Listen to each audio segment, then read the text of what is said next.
ঢাকার হযরত শাহজালাল আন্তর্জাতিক বিমানবন্দরের কার্গো ভিলেজে ভয়াবহ অগ্নিকাণ্ডের ঘটনায় গভীর উদ্বেগ প্রকাশ করেছে দেশের বিশিষ্টজন থেকে শুরু করে সর্বসাধারণ জনতা। অবিলম্বে অগ্নিকাণ্ডের ঘটনায় সুষ্ঠু তদন্ত সাপেক্ষে দায়ীদের বিরুদ্ধে কঠোর শাস্তির দাবি জানায় ইউট্যাব।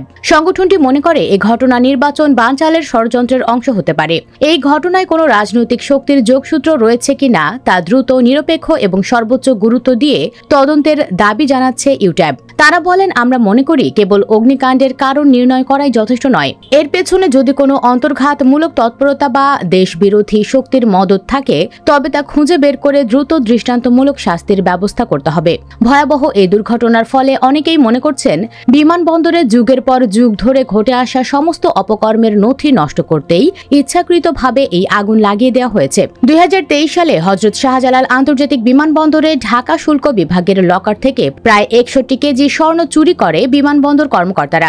অর্ধশত কোটি টাকার বেশি দামের এই স্বর্ণ চুরির সঙ্গে শুল্ক বিভাগের লোকজনই যুক্ত বলে বিভাগীয় তদন্তে উঠে আসে। কিন্তু শেখ হাসিনার আমলে দোষীদের বিচার হয়নি। পরে ইউনূস সরকার ক্ষমতায় এসে যখন নতুন করে তদন্ত শুরু করলো, ঠিক তখনই আগুন ধরিয়ে দিল স্বর্ণচোররা। এদিকে বিমানবন্দরে অগ্নিকাণ্ডের ঘটনা তদন্তের ক্ষেত্রে নাশকতা সহ আমরা কোনো কিছুই উড়িয়ে দেব না, সবকিছুই আমলে নেব। বাণিজ্য ও বেসামরিক বিমান পরিবহন ও পর্যটন উপদেষ্টা শেখ বশিরউদ্দিন এভাবে সাংবাদিকদের কাছে প্রতিক্রিয়া ব্যক্ত করেন। আজ রোববার দুপুরে হযরত শাহজালাল আন্তর্জাতিক বিমানবন্দরের আগুনে পোড়া কার্গো ভিলেজ পরিদর্শনের সময় একথা বলেন বাণিজ্য উপদেষ্টা। সুপ্রিয় দর্শক, আপনার কি ধারণা এটি কি সত্যি কোনো দুর্ঘটনা নাকি ইচ্ছাকৃত ঘটনা? এই নিয়ে আপনার মূল্যবান মতামত জানিয়ে দিন কমেন্ট বক্সে। ভিডিও ভালো লাগলে লাইক দিন এবং শেয়ার করুন। পরবর্তী আপডেটের জন্য আমাদের সাথেই থাকুন। ধন্যবাদ।